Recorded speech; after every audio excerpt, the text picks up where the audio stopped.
con kia nào mấy ngay vì cần thầy giúp với cần thật khai chân về giúp về đây về giúp về lấy bên ngay bên đây dạ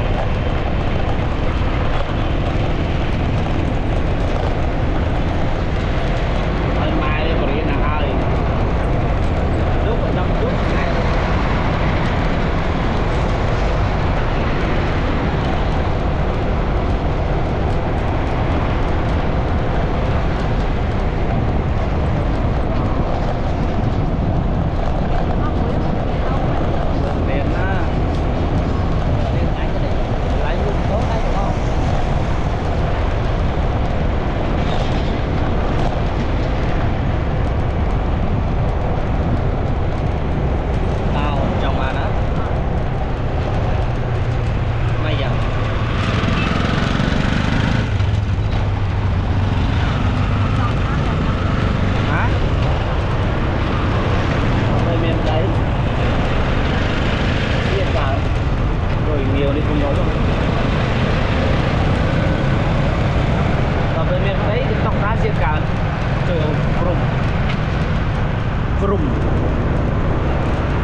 lư nó sẽ qua thế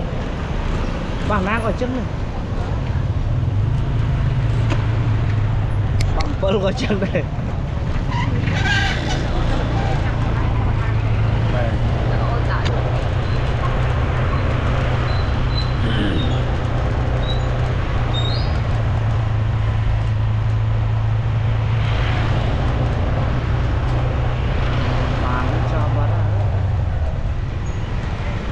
lại chọn lại clean đây thôi buồn chắc là máu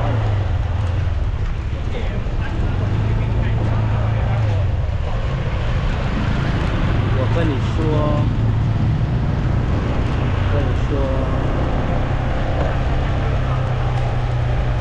真đâu cùng nhà mà chắc bây giờ mà ai kia mau khỏi với cao thế nó mẹ tìm mũi anh em đi quý thoảng ổn trời lá này mất